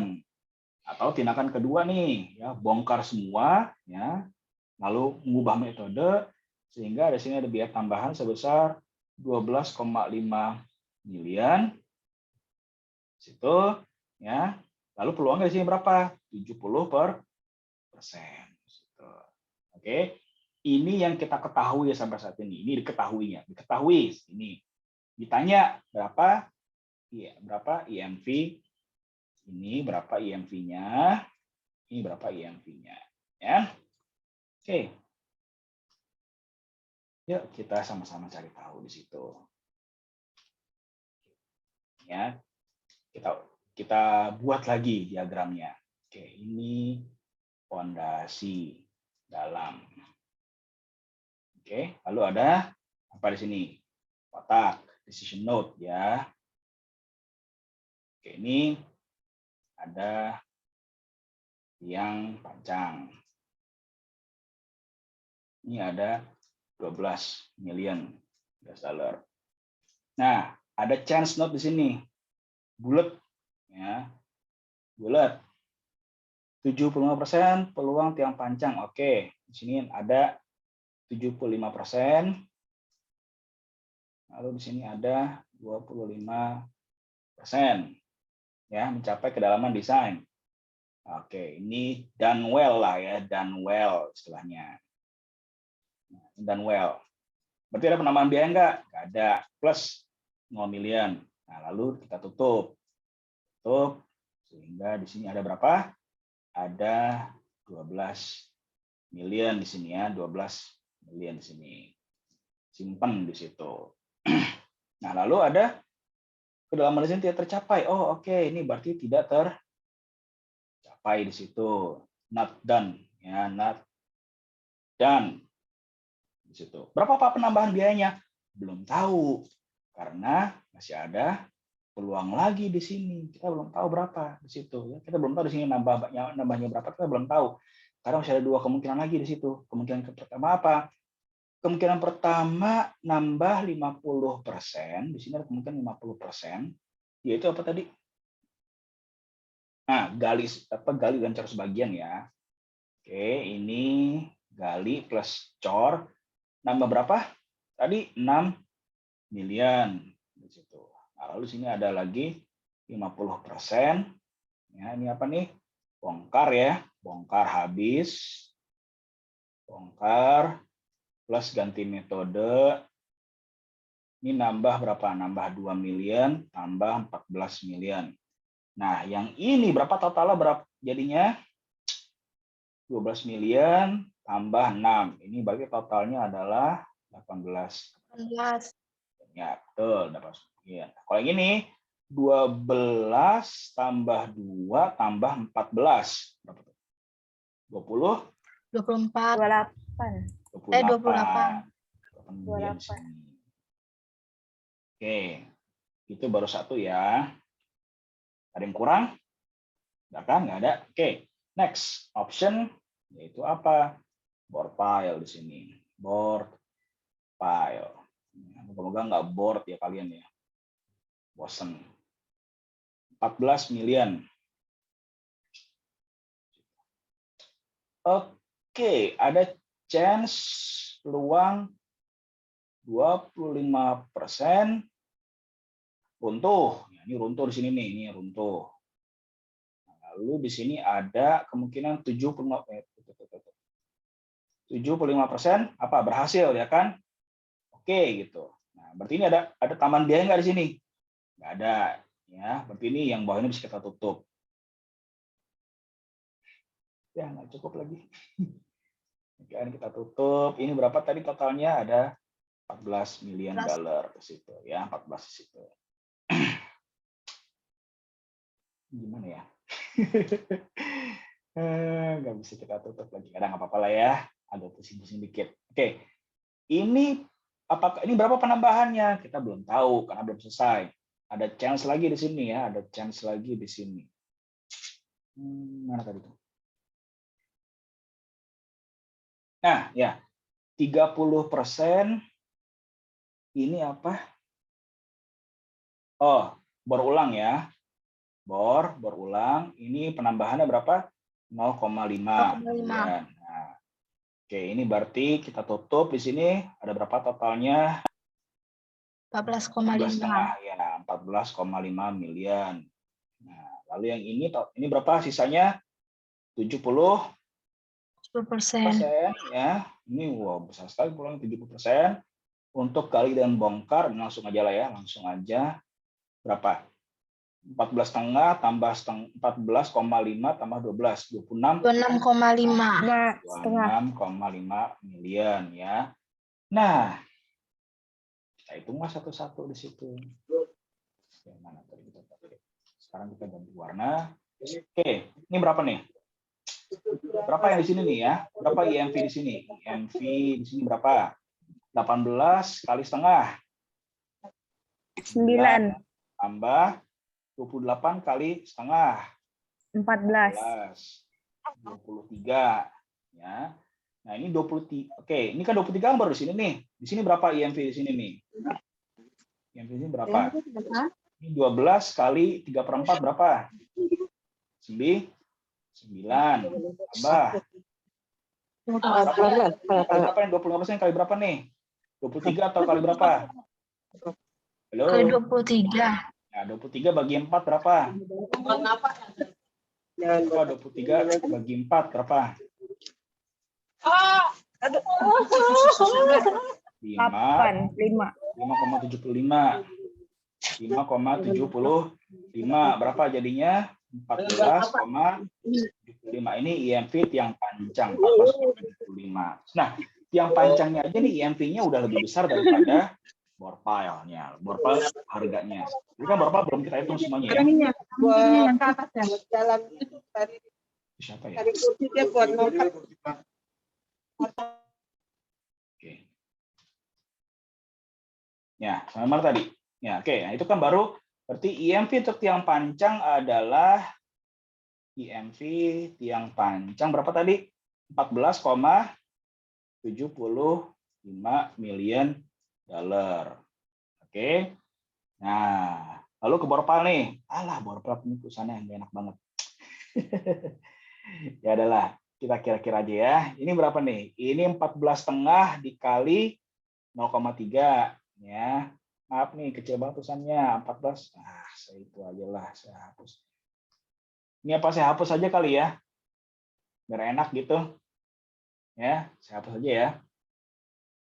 Ingat-ingat aja tadi itu, ingat-ingat aja.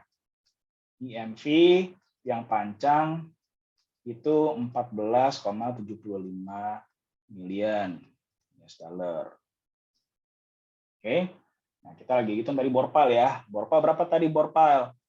Yang pertama ada 14,5 dikali 0,3 ditambah berapa tadi? 14 tambah itu 26,5 kali 0,7. Nah, berapa tuh? Berapa? Berapa kalkulatornya? Berapa? Hitung. Yang atas 4,3. Ini Aku 0,3, Pak. Ini kan? Nih, ini kan berpol 0,3 nih, 0,3. 30%. Oh iya, Pak. Ya, berapa nih? 0,3 kali berapa? 4,3. Ini 4,3. Yang bawah berapa yang bawah? 26,5 kali 0,7 berapa? 18,5. 18,5 tambah 4,3 berapa? 22,8 ya? 32,8. 22,8 gitu. 22,8, Pak. 22,8 million. Ini IMV yang expected yang satu nih ya. Nah, lalu yang kedua. Nah, ada berapa nih? 75% dikali 14 million. Ini yang berhasil ya. 14 million yang berhasil. Ditambah 25% dikali 22,8. Berapa? Ayo, hitung. 10,5 atas. Berapa? 10? 10,5. Nah, bawahnya berapa nih? 22,8 kali 25%. Berapa? 5,7. Berapa? 5,7. 5,7 dijumlahin 16,2. Nah, berarti IMV bore pile 16,7 million. Nah, berarti pilihannya mana pilihannya? Ya udah, tetap menggunakan fondasi tiang panjang. Kenapa? Karena secara nilai moneter, expected monetary value-nya, biayanya masih lebih kecil kalau memperhitungkan semua risiko-risiko yang ada di situ. Oke, that's how you do decision tree analysis di situ. Oke, ya, ini baru decision tree. Nanti di mana ya? Pertemuan minggu depan atau 2 minggu lagi kita bahas lanjutannya, yaitu menyiapkan biaya cadangan. Ya, nanti kita akan bahas itu ya. Oke, Ternyata masih ada exercise case-nya. Nah, oke. Ini sekarang dari kacamata si owner gitu ya. Nah, ini ada project manager di owner gitu kan. Ada proposal penawaran di situ.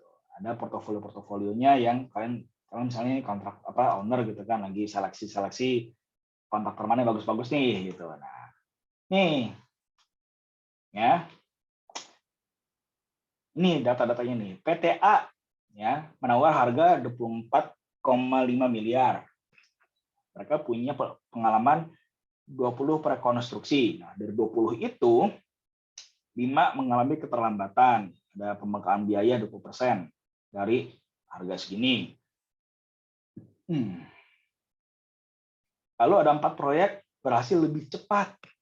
Ada keuntungan tambahan ya, 30% dari anggaran gitu kan. Ya, ada 30% dari anggaran itu. Lalu 11 proyek tepat waktu sesuai anggaran. Nah, PTB 25 miliar, mirip-mirip ya, 5 miliar. Terus tapi pengalaman lebih banyak, 40 gitu kan. Nah, 15 proyek mengalami keterlambatan, bengkak 20%. 15 proyek berhasil lebih cepat, ada keuntungan tambahan. 10 proyek hasil tepat waktu sesuai anggaran. Seterusnya, lalu PTC sebesar 35 miliar, pengalaman jauh lebih banyak lagi, 70 gitu kan, 15% ada keterlambatan, 30% ada keuntungan tambahan, 50% tepat anggaran. Oke. Nah, lalu bagaimana kita menerjemahkan data-data ini menjadi tadi decision tree analysis gitu kan. Nah, kita lihat di sini lagi-lagi kita bikin lagi. Yuk, kita bikin lagi. Sekarang saya mau pakai yang agak lebih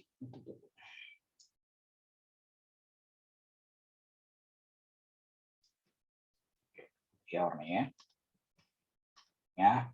Oke. Kontraktor ini PT A B C. Oke. Ya. PTA dia itu ada 5/20. Nah, ada yang pertama nih ya, ini ada chance nih ya, ini ada nodal. Lagi-lagi kita tertib, ada nodal keputusan ya. Nah, lalu ada nodal chance di sini, ada peluang. Nah, PTA dia itu ada berapa nih? Ini 24,5 ya. Ini berapa nih? 25, ini 35. Oke, PTA dia ada kemungkinan berapa yang pertama? 5/20. Berapa tuh 5/20 tuh? 5/20 aja lah ya, tulis 5/20. Ya, 5/20 biaya bengkak nambah sebesar 20%. Berapa 20% dari 24,5 itu berapa persen? Ayo, Bapak, berapa penambahannya? Nambah ada peluang sebesar 5/20 ya. Kenapa kok 5/20, Pak? Karena pada dasarnya yang namanya probabilitas itu adalah dari keseluruhan populasi kejadian yang ada, berapa persen kejadiannya. Kayak contohnya misalnya apa? Dadu. Ya kan? Dadu itu berapa populasinya? Ada 6 sisi kan? 6 sisi dadu. Nah, peluang terjadinya muncul angka 2 dari satu dadu berapa? 1/6. Karena angka 2 itu ya, angka 2 ini cuma ada satu kan, ya udah berarti cuma satu kejadian dari 6 sisi yang ada. Nah, jadi kalau misalnya kita menggunakan prinsip peluang yang sama gitu ya, ini pada nggak suka main dadu kan ya, main judi. Nah, berarti berdasarkan peluang sama, ini berarti populasi adalah 20, kejadiannya sebanyak 5, berarti peluangnya 5/20. Ya, 5/20 dikali berapa tadi? Ada penambahan sebesar 0,2 dikali 24,5. Berapa tuh? 24,5 di sini. Berapa? 4,9. Penambahan 4,9. 4,9. Oke, ada penambahan 4,9 million ya. 4,9. Nah, ini kita tutup di sini. Tutup. Berarti berapa? 24,5 tambah 4,9 berarti berapa? 24,5 kali 4 tambah 4,9 berapa?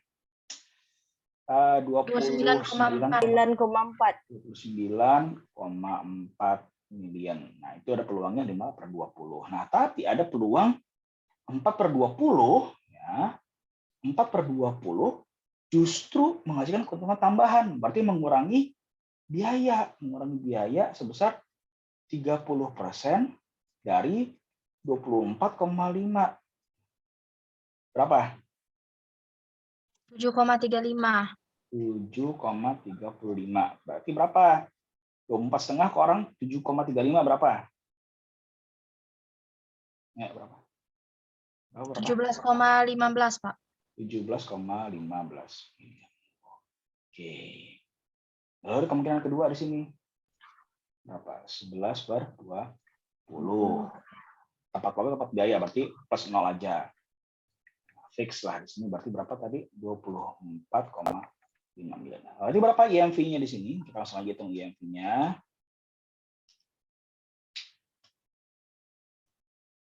Kita hitung berapa IMV-nya. Nah, berarti berapa IMV-nya si A? Berapa yo? 5/20 kali 29,4 berapa? Ya, berapa? 5/20 kali 29,4. 7,35. 7,35. Oke. Tambah 4/20 kali 17,5 berapa?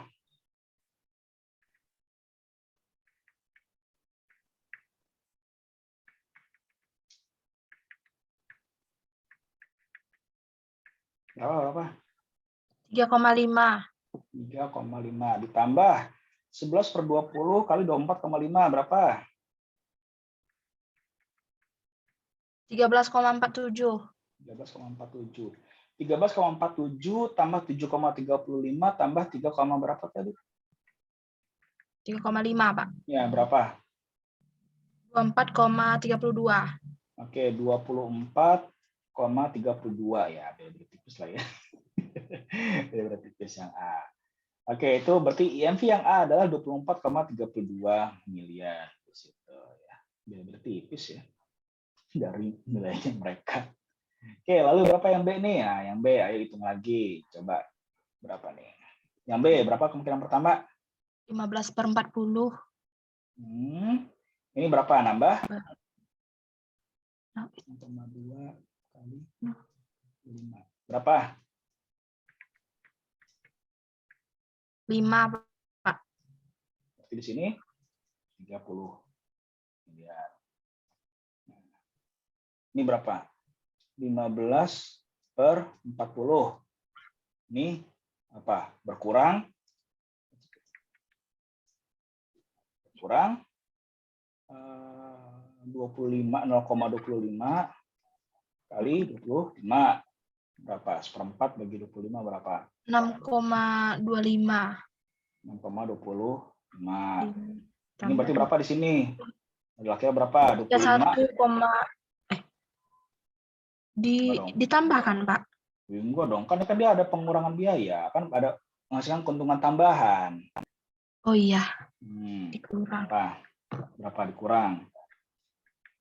18,75. 18,75. Oke. Nah, kalau ini berapa nih? 10/40. Nggak nambah. Ya kan, berarti langsung aja bungkus. Berapa di sini? 25 miliar. Nah, oke, next. Kita pakai warna kuning lah. Berarti berapa IMV ya, B? 30 kali berapa tuh?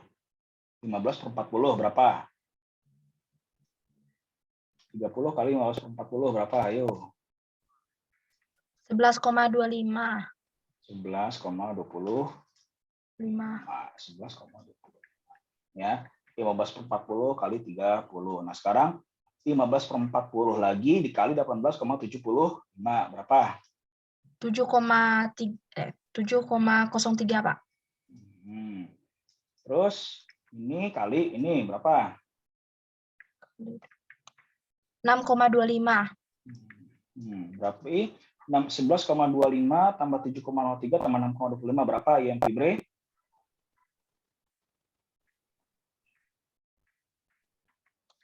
24,53. 24,53. Jadi tipis lagi di situ.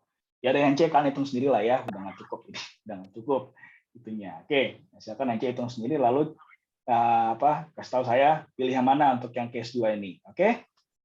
Nah, jadi untuk summarize ya, untuk summarize-nya, jadi ingat kalau kita bicara analisis risiko, ini prinsip dasarnya selalu sama, dampak kali peluang. Itu udah udah rumus dasar, udah basic knowledge. Kalau namanya risiko itu selalu dampak kali peluang, dampak kali peluang, dampak kali peluang. Oke, ya jadi udah prinsip dasar itu. Jadi kalau kalian lupa, ingat aja rumusnya selalu perkalian 2 hal ini, dampak kali peluang. Nah, jadi yang namanya analisis risiko itu menggunakan bentuk rencana manajemen risiko proyek yang lainnya. Jadi ada rencana manajemen biaya, rencana manajemen waktu, rencana manajemen lingkup, termasuk rencana manajemen mutu, nanti juga rencana manajemen stakeholder, itu semuanya dipakai. Ya, semuanya dipakai untuk apa? Untuk memperkirakan rencana mana nih, ya? Mana rencana-rencana yang kemungkinan besar akan meleset. Gitu. Nah, pada dasar itu, ya. Jadi yang namanya analisis risiko itu melihat nih dari rencana manajemen biaya, AHS atau dari perhitungan durasi, koefisien dan segala macam itu mana nih yang menggunakan asumsi-asumsi yang bisa meleset. Kenapa? Karena pada dasarnya kayak misalnya kemarin kita kalau ingat lagi tuh perhitungan durasi. Ada faktor apa? Faktor bucket, faktor operator. Itu kita bisa dapat angka faktor operator 0,8. Itu dari mana sih angkanya? Dari mana coba angkanya? Faktor operator 0,8. Asumsi. Iya, kalau misalnya benar dia 0,8. Nah, kalau misalnya ternyata nih, misalnya tiba-tiba misalnya yang punya kompetensi 0,8 ini tahu-tahu sakit, ada penggantinya tapi penggantinya nggak begitu pinter, 0,7 jadinya. Itu udah mengurangi 10% dari produktivitas per jamnya. Ya.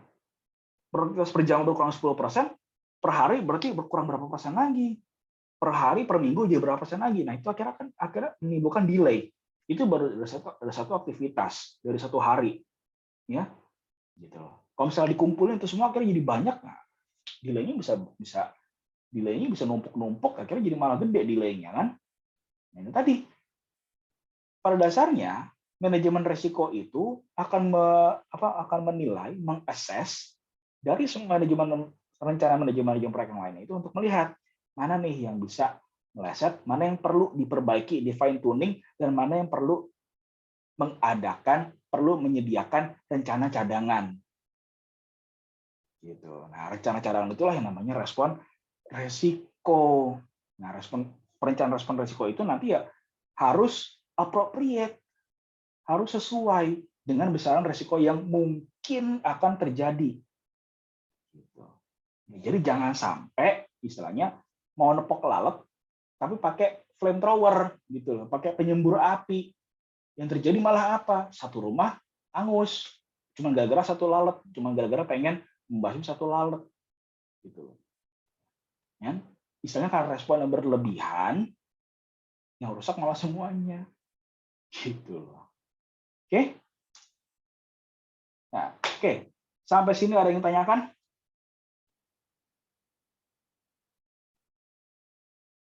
Ada yang bertanya? Belum, Pak. Belum ada. Oke. Yang lainnya? Ada satu yang belum nggak datang ya? Udah, ini nggak datang bisa tunggu rekamannya saja. Oke, kalau nggak ada yang ingin bertanya lagi, sampai jumpa minggu depan dan salam sejahtera, salam sehat selalu. Oke, terima kasih. Selamat siang. Terima kasih, Pak. Terima kasih, Pak.